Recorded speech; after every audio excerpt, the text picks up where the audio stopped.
Before I talk about the announced topic, I want to share something with you which over the years is becoming more and more important. We have a problem of our own children at least exploring other options for life other than Torah observance, and in some cases leaving Torah observance entirely. And one common dynamic in that process is that the child will study certain subjects and come to his parents with questions, challenges, reasons to reject Yiddishkeit. And the parents, and this holds for parents and educators, far more so for educators because they see so many children. And parents and educators have to deal with this. They have to somehow respond in a helpful way to these kinds of challenges. Now, I think that we're not very well equipped, people are not very well equipped to respond in an appropriate way, so I just want to outline for you briefly. I've written this up, it's on my blog, I think. What I think the right way to respond is, I hope that you never have to use this, but you may know other people who need to use it, and you can share with them. The child comes in and says, and this is usually a boy to his father, usually. Not that girls don't go off, but they don't take this road of justifying it and making it sound as if it's genuine. He comes into his father and he starts asking him about a subject about which the father has no clue. Has no clue what the child's talking about, and the child uses technical terms that he's picked up from that study. You don't know about the id, the ego, and the superego. You know, everything that's religious is just projected onto us into our superegos. What do you say to that? Or changing gene ratios is what natural selection does, and that explains why there are human beings. How do you answer the challenge from changing gene ratios? Or cosmic inflation explains why the universe the way it is. We don't need God to explain that. What do you say to cosmic inflation? No, the poor parent or educator has never heard of these terms. And he's cowed. And he's embarrassed that he doesn't know about it. And of course he's convinced, every case that I have dealt with, the parents are convinced that their child is super smart. Super smart. So I have a three-stage process for dealing with this. The first thing you do is say to the child, thanks for sharing with me. It's important for me to know where you are, what you're thinking about, what's important to you. And then say, you know, you're using terms with which I'm not familiar. Could you explain it to me? What is the superego? What are the changing gene ratios? What are they? I know nothing about them. Now, I can tell you 50% of the time, the child is already done. Explain the terms, hasn't got a clue what they mean. He read them on a blog someplace, and they sound real sharp. They sound very scientific, and he knows his father doesn't have a clue. So this is how he's going to shoot him down. Respectfully, say to him, I'm not familiar with these terms, please explain it to me. Take notes, write down what he says. If he's in the other 50% that can explain the terms, then try to take his explanations of the terms and put them back into his argument. Okay, there are changing gene ratios. Now I understand what that means. Tell me what you do with that. How do you use that to raise a question about Yiddishkeit? So then you'll get another 50% of the remainder who can't do that. They've heard the terms, they have some dim idea of what but they can't put the argument together. So at that point you say to him, as I told you, I'm interested in you, I'm interested in what you're thinking about. Maybe you can clarify these things and get back to me so I can understand them. All with respect, with concern, with projecting a sense of love. Either he will or he won't. Most times he won't. Even if he searches out clarification, he won't understand the clarification. But if he does, and in the end, he gives you definitions that are understandable, and he mounts an argument that's reasonable, at that point you say, I'm so glad you shared this with me. It's new to me. I have to have some time to think about it, and I'll get back to you. And then, write to us. He will not have discovered something that really turns Yiddishkeit upside down. Because especially we who came from the outside, have been through all of them and are still going through all of them, and there aren't any. So at that point, but if you do it with respect, if you do it with concerned communication, and never be defensive, never call the child and not be courteous, never say to the child, you're playing with fire and so forth and so on. Don't warn him, don't alert him to dangers. Simply, and I can guarantee you, if you follow that path, he will at least be deprived of his intellectual cover-up for his desires to go elsewhere. I had a call a few years ago from a doctor who himself is a Baal Tshuva, lives here in Yerushalayim. His son's gone off. Why is he gone off? So the doctor says, something called Gödel's theorem. I said, that's interesting. I wrote my PhD thesis on that theorem, so I know it reasonably well. Send him to me. So he came to me, and we spent an hour talking about it. There's absolutely no connection. It's sort of like saying, I got tomorrow's weather out of the telephone book. Like, it's just totally disconnected. So after the hour, I said to him, you're interested in cheeseburgers, you want to go snorkeling on Shabbos, be honest. Don't hide behind Gödel's theorem because your father doesn't know anything about it. That has absolutely nothing to do with it. So I'm just offering this as advice. Don't be upset, don't be cowed, don't be panicked. Simply treat him with respect, with kindness, with love, and try to build communication. And I think that way the problem will almost always be dissipated. Now, many people, when they first get involved with Yiddishkeit, take on one fundamental principle. God can't be understood. That's right. God can't be understood. God is infinite, whatever that means, certainly beyond the human being's grasping. Okay, so I'm getting involved in a system whose foundation, whose linchpin is something that can't be understood. That means human logic goes on holiday. You're dealing with a creator whom you can't understand, so then, now it's mysticism. I feel it in my heart. Indeed, when you say things that don't make sense, that's kind of a verification that it's really divine.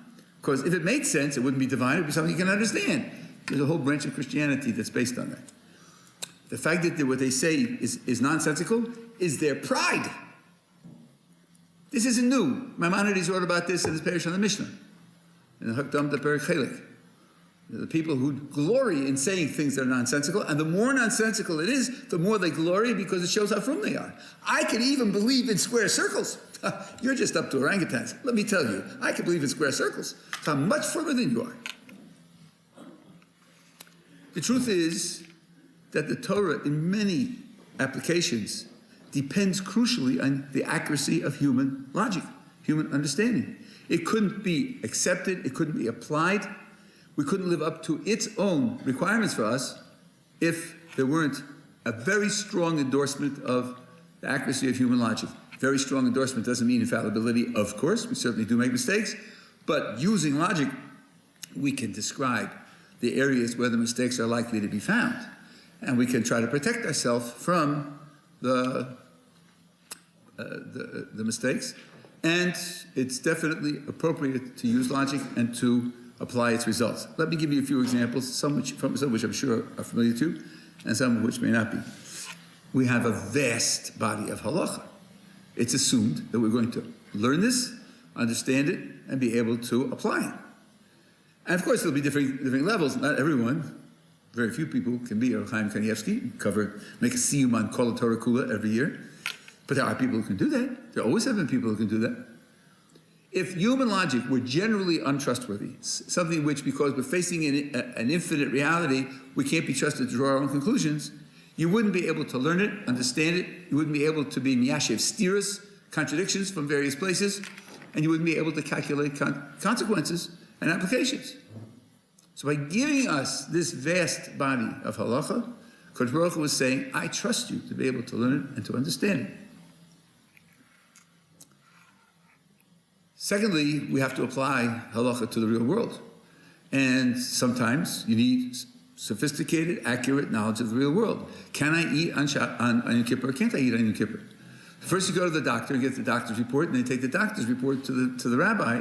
The rabbi says, well, if these and these are the probable outcomes of not eating, then the halacha says you should eat or shouldn't eat. But that means the doctor has to have some accurate information. Otherwise, you're just playing with fantasy. The rabbi is paskening the shayla on the basis of totally inaccurate picture of the physical consequences. then it's just child's play. It's not realistic. And so it goes with financial transactions. I saw a sefer this thick on ribbis, all the different types of contracts that you could write. Are you collecting interest? You're not collecting interest. All of this has to be mastered by people. So it's both the halacha and the application to the real world. Beyond that, there is a responsibility. Let's say the Rambam says twice in Hilchos Tumura and Hilchos Meila, very end of both, that everyone should try to discover Tamei HaMitzvos. Should try to discover Tamei HaMitzvos. Now, what are we talking about? If we're talking about the Rabbanans, that's fairly easy. Usually, the Rabbanan told us the reasons for which they made a mitzvah. But he's not really restricting himself to the Rabbanan. He's talking about their ISIS. And he says everybody should do this. You should try to figure out Tamei HaMitzvos. Of course, you can make mistakes. You should talk to other people, like any other limud. But it's a limud. Now, what does that mean? The Ribono Shel Olam, the Borei Olam, the creators, said, put on tefillin, or keep Shabbos, or give Meiser to Shevet Levi, or I'm going to figure out what his reason was? What good will it do if I figure out a reason that for me it's a reason, but it isn't a reason for him? That's a joke. No, I've got to be figuring out his reason. How am I going to figure out his reason?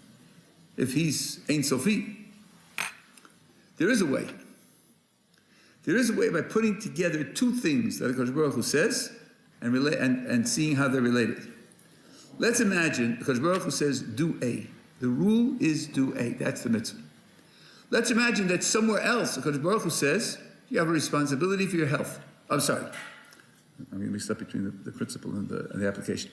The rule is do A, and somewhere else he says, B is an important value, something that I want you to work for, promote, advance.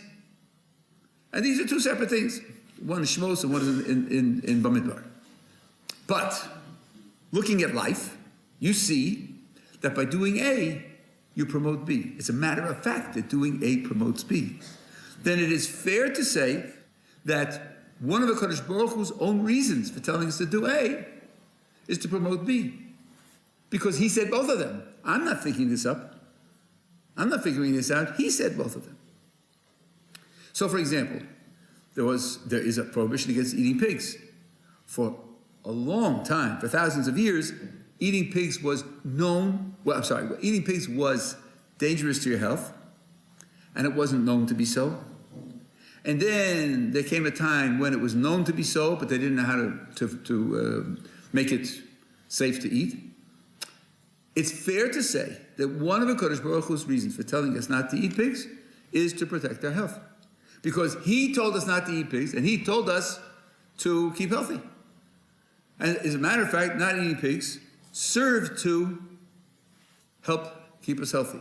Now, I said several times, there is a recording to verify it, I said one of the reasons. That's crucial. We never know all of the reasons. We never know the whole story. It's one of the reasons.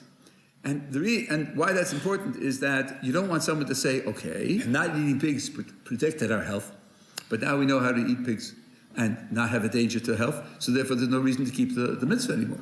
No, that's one of the reasons. By the way, you have this with Mayim Achronim. The Mechaber in the Shulchan Aruch starts off, Mayim Achronim Chova. He's passing a Gemara there. At the end of the Siman, he says, today we don't have to do Mayim Achronim anymore because there's no more Melech Stomus, there's no more salt from stone, and that was the danger for which Mayim Achronim was made, and we don't have that danger anymore, so there's no longer a responsibility to use Mayim Achronim. The Gura says we do have to, because it's a Kabbalistic reason. And the Mechaber, for whatever reason, decided not to paskin that Kabbalistic reason. So, even though the Gemara says that the reason for Mayim Achronim is Melech Stomis, it's not the only reason. Chazal never say that something is the only reason for a mitzvah. They say it's a reason for a mitzvah. So we can put together a reason if we understand how life works, and if we know that HaKadosh Baruch Hu wants that value to be promoted. So, for example, Yediyas Hashem, knowing HaKadosh Baruch Hu and knowing Torah, that's one of the top values of Yiddishkeit altogether. Then you have a tax. Meiser goes to Levim.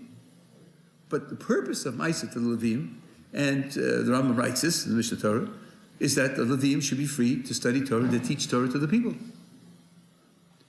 So, it doesn't say that in Parshas Meiser, but the Rambam says, since learning Torah and studying it and teaching it to the people is a very important value, and since giving Meiser to the Levim gives them all of this free time to do that, then that's one of the reasons for Meiser to the Levim. Now, there's no end to this.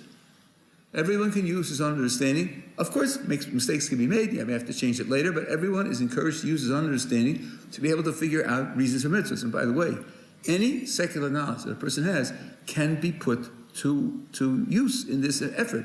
I'd struggled for many years with the question why the farmers pay the taxes that support national industries. Why do the farmers pay a tenth? Shoemakers don't pay a tenth. People who catch fish don't pay a tenth. Why is it only the farmers? I spoke about this to a professor of sociology from person, and he said, you're making a big mistake. You forget that farm products are the basis of the food of the society. If the farmers raise their prices, everybody's going to pay higher prices. So the tax is automatically going to be distributed throughout the population.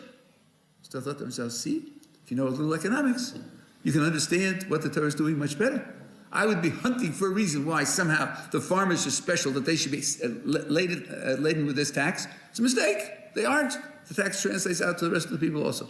So this effort, obviously, if HaKadosh Baruch Hu wants us to seek out the reasons for the mitzvos, he's trusting our logic. He's not telling us to go and explore something and get false ideas and walk and then serve HaKadosh Baruch Hu with false ideas about what we're doing. He's not encouraging that. It must be that he feels that our logic is basically sound. Then HaKadosh Baruch Hu tells us things, so to speak, about himself. Certain qualities that he has, so to speak, are part of the tradition, and some of them, if you think about them, are tricky.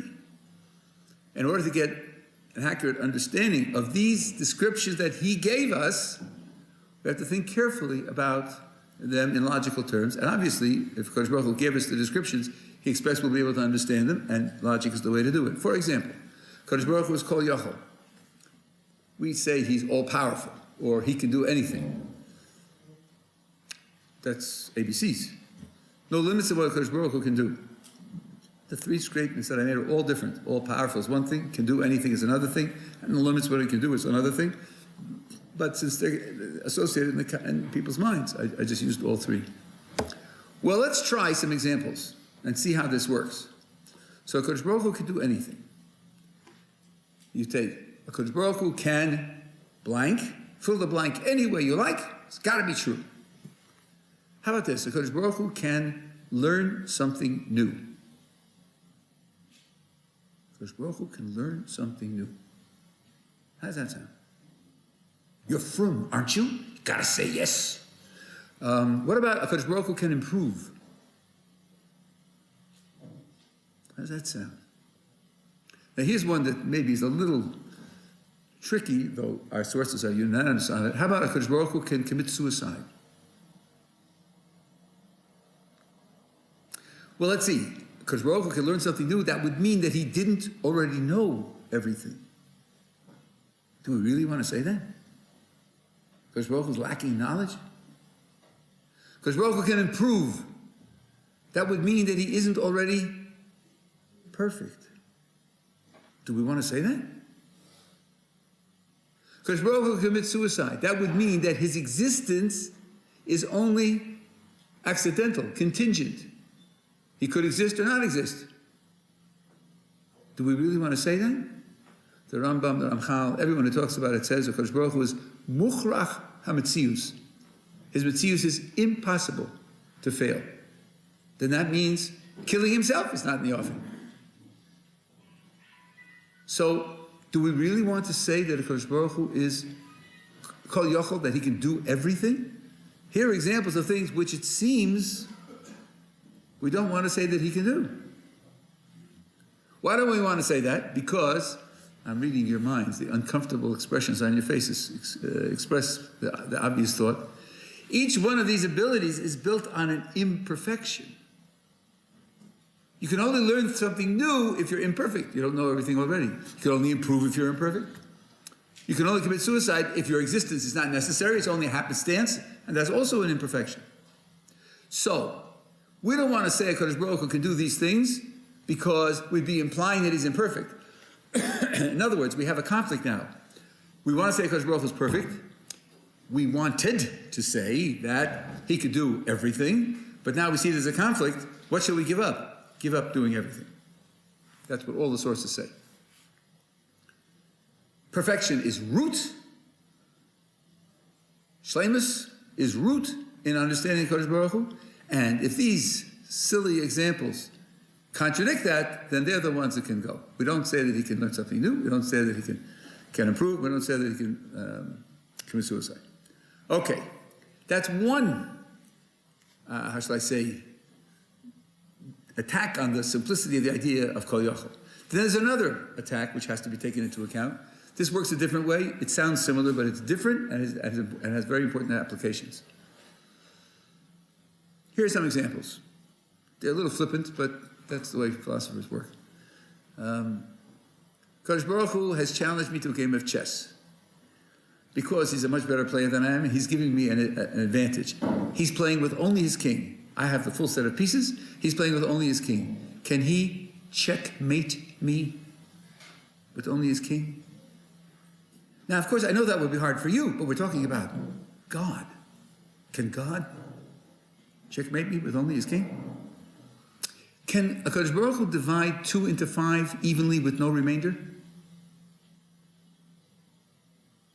Can HaKadosh Baruch Hu correctly spell the word table with 4 letters? Exactly 4 letters? I hope again you're beginning to feel a little uncomfortable. What are we talking about here? The example that you have in our sources is a square circle. Or the Rambam talks about making a subject into a predicate, a substance into an attribute, a table into round or square, or round and square into a table.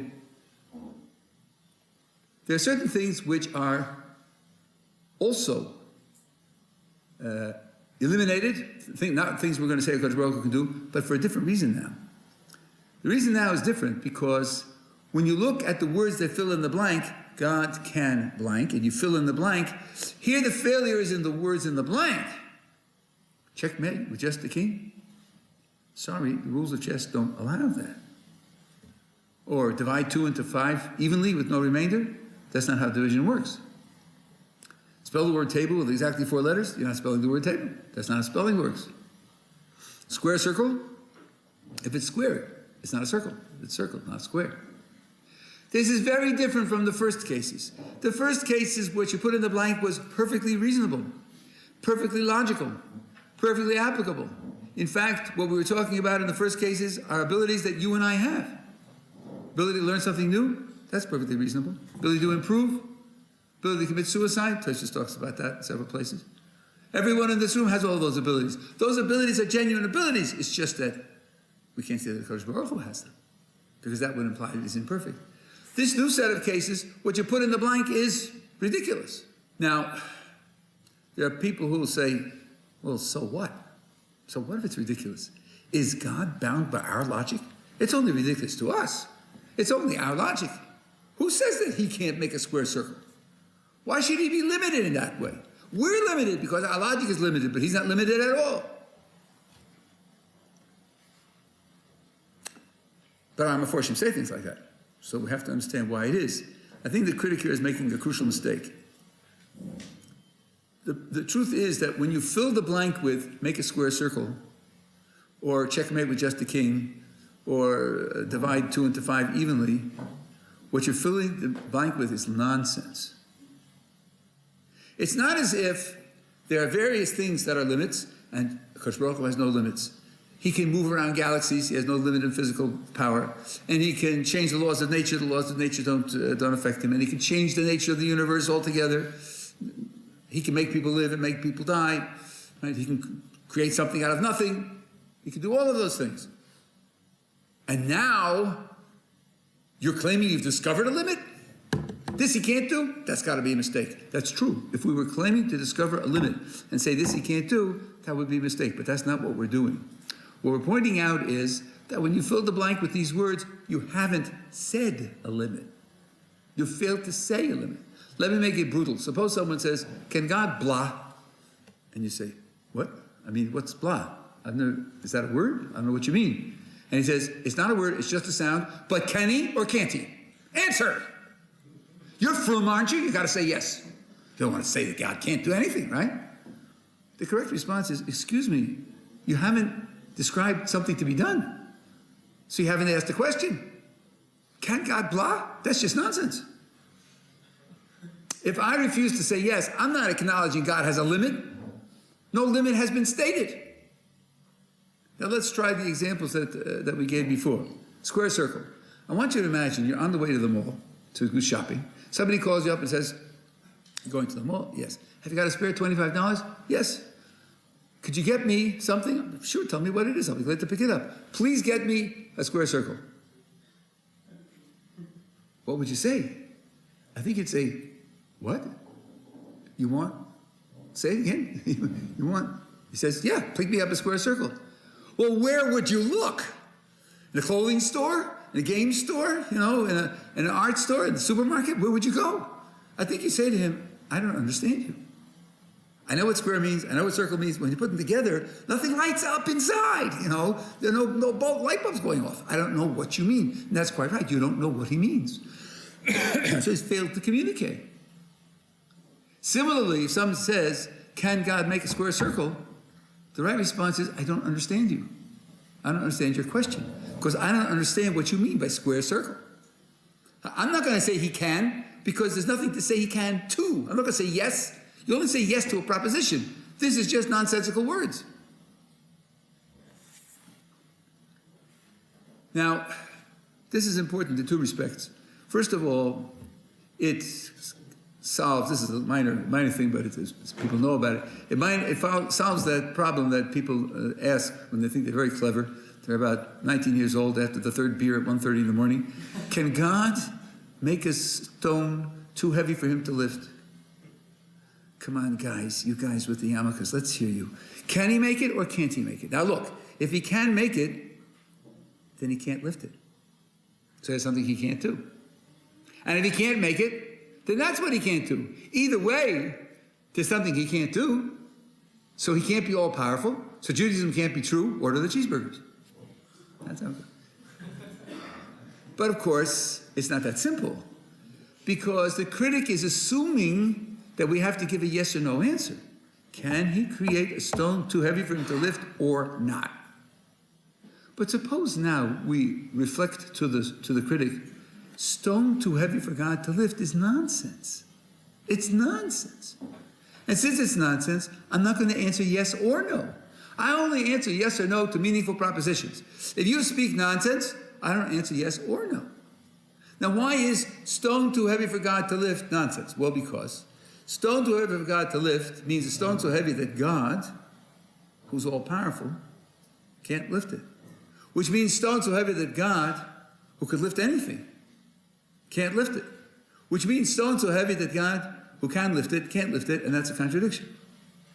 So since what you're saying is a contradiction, there's no reason to respond yes or no.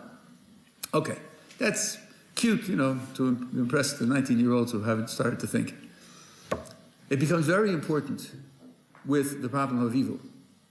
The problem of evil, many Makoros, not all, but many Makoros say that evil is real, and the Kadosh Baruch Hu created the evil as a means to a better end. That means when you say that he's all good, it's called Kulo Tov, it means as an agent, everything he does is good. Sometimes an agent can be doing only good and create evil as a means to a better end. Now, that only works if you can't get to the end without the means. You're only justified in doing evil to get to a good end if you can't get to the end without doing the evil. But if you get to the end without doing the evil, then you should take go around the bend and leave the evil out. So we're going to have to say, HaKadosh Baruch Hu creates the evil in order to get to a better good and can't get there otherwise. Well, can't get there? What does that mean? What do you mean? HaKadosh Baruch Hu can't do X? He can do anything. The answer is, if you describe the good and describe the evil means that's necessary to get to the good, then to imagine getting the good without the means will be a contradiction like square circle. If that's the case, then the argument really works. You can't get to the end without the means, not because there's a failure of power, but because the end without the means is a stira. Bechira, free will, is a necessary means for Kodesh Baruch Hu to give us what we want in Olam Haba. You look at the second chapter of the Derech Hashem. I can't do this in detail now because time's up, but you'll see that getting to Olam Haba, the Dveikus with the Kodesh Baruch Hu, is a kind of sharing, and that sharing requires a very strong similarity with the Kodesh Baruch Hu. And if I don't have free will, I can't be similar to him at all. So there could be a relationship like the relationship of Kodesh Baruch Hu has to animals. But the higher relationship requires similarity. And without that similarity, it isn't there. So he gives us free will so that we can be independent in some sense, as he's totally independent. On the basis of that independence, the relationship is built. And that's what makes all of it possible. And the possible here is the possibility of logic. Without the logic, it wouldn't be possible. So someone say, just go to the dveikus at the end without the similarity. That's not dveikus. That's not what dveikus is. All of this, what I've shared with you in the last 12 minutes, is based on human logic. Is understanding what kol yochel means, which is not obvious and not easy, but you have to apply logic to do it. The same thing is true with respect to understanding what dveikus is and why there has to be evil in the world. All of this, HaKadosh Baruch Hu communicated to us and expects us to understand it, and that means he expects us to use our logic. Now, what happens when your logic contradicts something that you know to be true because the Masorah tells us that it's true? It could be a pasuk, a Tohalach Osh Misinai.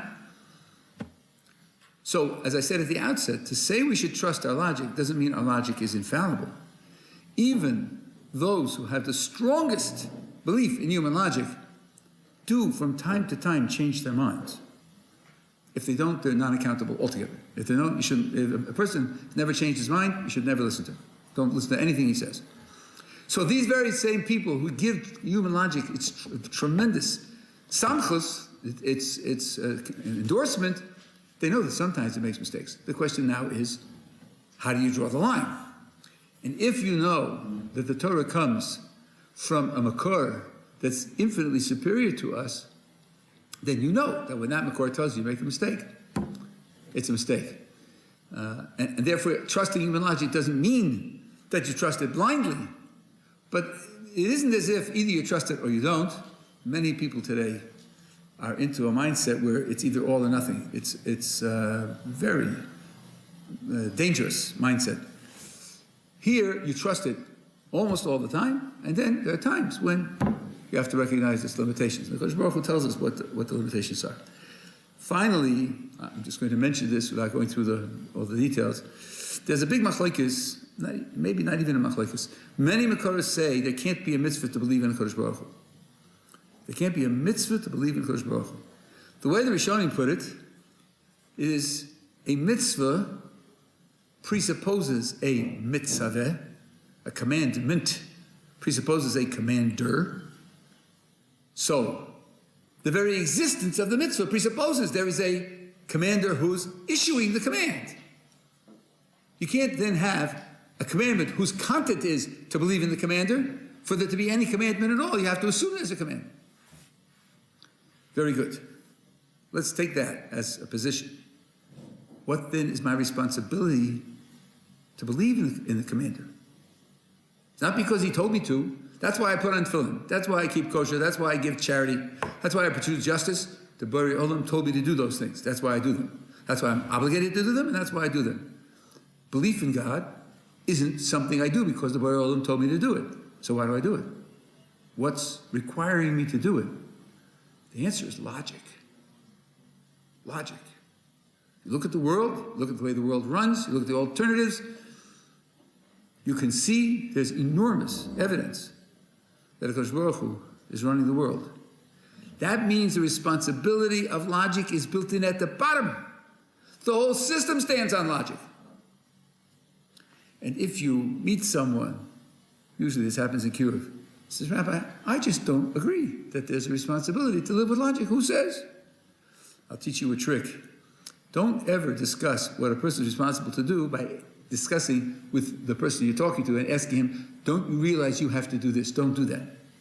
You'll get, especially from Americans, you'll get a very defensive reaction. Don't tell me what to do. Don't push me around. Don't do it that way. Paint a scenario in which somebody else is responsible to him. And there's a failure. And then he says, so you lent your car to somebody and it crashed and yes, what happened? No, the brakes were loose and so forth and so on. Did you fix them? No. What do you mean you didn't fix them? My car, it's crashed. Why didn't you fix them? And he says to you, you're speaking to the person you're educating. He says to the guy who borrowed his car says to him, you want me to be logical? I don't believe in a responsibility to be logical. Sure, it was logical to fix the brakes, but I don't believe in that responsibility. Now ask the person you're talking to, is that okay? So you're willing to kiss your car goodbye and let him, because he doesn't believe in that responsibility? All of a sudden you'll find a tremendous change of heart. Excuse me, if I'm going to lose my car, he'd better be logical. So you ask me if I have to be logical? No, I have all sorts of reservations. But if he's going to cost me my car, so there's a root human responsibility to be logical. That responsibility delivers the existence of the Borei Olam upon which the whole of Yiddishkeit rests. According to those Rishonim, that means logic has a very exalted position. So the bottom line is, yes, the Torah believes in the reliability of human logic up to a very great extent, and it relies on that, and therefore we shouldn't have any hesitation in working things out as logically as we can.